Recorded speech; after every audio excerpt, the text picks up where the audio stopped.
When you think about your money, your personal finances, how does that make you feel? Does it make you cringe because you know exactly that not everything is right with your money? Perhaps you are worried about your money because you have made some savings and perhaps some investments, but you are not sure if there isn't any mistake in there. Or perhaps you have a pretty diligent plan for your money. You have a system in place that works for you, but it takes up a lot of time and it's far from stress-free. So welcome to the 4 buckets principle by Finanztip. I am Saidi. I am editor-in-chief at Finanztip. Finanztip is a non-profit organization. Our sole mission is to provide financial education for consumers. Every advice, every recommendation that I give you is not in the interest of some bank or insurance company, but rather comes from the basic idea: what would we personally do with our own money ourselves? So, what is this 4 buckets principle by Finanztip all about? The idea is to keep your money simple, that you can spend your whole life organizing your personal money in 4 buckets, 4 accounts, and none more. What are these 4 buckets? The first bucket is your bank account, your checkings account, which you probably already have. Second is your credit card, which you always need when you go abroad. Third is a savings account for your short-term savings. And fourth, and maybe most interesting to you, is an account at a broker with an ETF that invests into stocks. And an essential part of the system of the 4 buckets principle is that you automate your savings as far as possible.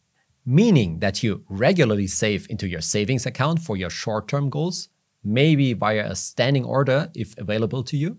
And that for your long-term goals, especially for your pension, that you save into your ETF account at the broker, maybe via a savings plan if available. We are going to go through all of these 4 buckets, but first of all, let me answer the question, what about further buckets? What about a home that you maybe are going to buy? What about single stocks that you could invest in instead of the ETF? Or what about a company pension scheme that your employer might offer? All of these options that I just mentioned are viable, and maybe there are other options for you available. But the 4 buckets principle by Finanztip is saying, hey, if you don't want to make a mistake, just stick to these 4 buckets, because by that you keep it simple and avoid mistakes. For example, to own a home in itself is not a bad idea, but the home has to fit into your life situation, into your plans for the future. And you have to buy the right object. And what is a right object is not an easy question to answer. So let's stick with the 4 buckets.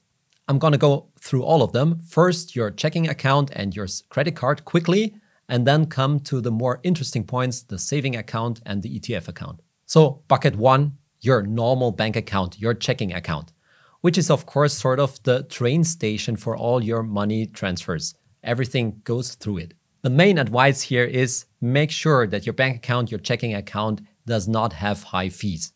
In many instances, it might be a good idea for you to switch to online banking, to an online bank, because you probably don't need a bank that is close to you. You can withdraw money from any ATM or maybe even from a supermarket.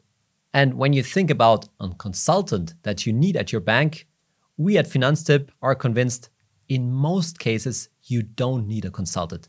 You can manage your personal finances all on your own.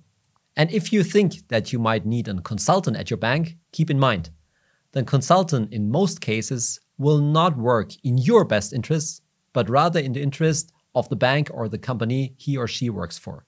And now on to bucket number 2, your credit card. You might not think of your credit card as a bucket, but actually you can transfer money to it, so it is a bucket in your system. Essentially, you can still not live without a credit card, especially if you want to rent a car or book a hotel. And exactly in those cases, it is good to have a credit card rather than a debit card. You might not be aware of the difference, but a debit card is a card that withdraws the money from your bank account immediately. While on the contrary, an actual credit card does not withdraw the money immediately, thereby giving you a loan. And that is exactly what a car rental or a hotel might be looking for. So you might actually get into trouble if you only own a debit card rather than a credit card. Plus, the big advantage of many credit cards is that you can buy in foreign currencies or withdraw foreign currencies from an ATM without any fees. But an important advice: make sure that your credit card account is settled when the month is over, meaning that you have paid off all of your debt, because otherwise you will pay high interest rates. And that, of course, means don't spend more money with your credit card than you have actually. Now let's move on to bucket number 3, your savings account, which is not to be neglected. It had some kind of meaning that in the older days, people used to save into some kind of jar. It is rather essential, also psychologically, that you have some means of savings separate from your bank account, separate from your checkings account. So if you don't have one, open up a savings account, which can also come with a different bank than your regular bank account, than your checking account. What is it for? It is for your savings for a rainy day, which means there might be some unexpected expenses like your car is breaking down or your washing machine. And secondly, your savings account is also the bucket where to save for your short-term goals, meaning saving for the next big vacation or maybe even for your next car. Your savings account should be free of charge or at least with low fees. And it should come with a nice interest rate, which most likely will not be that high, something like maybe 2% a year, but that depends on the general level of interest rates. If you are Germany-based, that would be a Tagesgeldkonto. So how do you handle your savings into that account? The basic idea would be that you transfer the money at the start of the month, when your income, your earnings are on your bank account, on your checking account, so that you can save a part of them to the savings account. The idea is that you do that at the start of the month, so that you have already checkboxed the savings, meaning that you don't have to save all through the month and cannot afford things that you would like to buy. The effect will be that a certain amount of money will accumulate on your savings account, which gives you a good backbone and a good feeling overall. Okay, so much for the savings account. And now it gets interesting.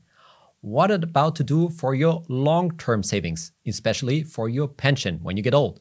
For that scenario, which will likely happen, you need to build up assets. You need to build up real assets, and you need to do that with some kind of means that beats inflation, the fact that everything gets more expensive. And you do that by investing into stocks, but not into single stocks, but a lot of stocks at the same time. And that you will do by an ETF, an exchange-traded fund. ETFs, especially worldwide investing ETFs, invest into hundreds, if not thousands of stocks at the same time. And please, I pray you, throw away all your prejudices about stocks. Yes, they might seem risky, but in the long term, and long term meaning 15 years or more, if you invest into them, they provide pretty good returns. And by pretty good, I mean returns that are way above inflation rates. So if you think of an ETF, think of a bucket, which includes all the big companies that you already know, like Microsoft or Amazon or Apple. And by investing into that ETF, you get a share of their revenues. What I cannot stress enough is that such an ETF will go down in a financial crisis a lot, like 50% or even more. But the point is, if it is a worldwide investing ETF, it will recover from these losses all the way. And despite such losses of 50%, worldwide investing ETFs have regularly provided returns of 7 to 8% per year on average. To hold and to invest into such an ETF, you need an account at a broker or a bank, which is a brokerage account holding the ETF.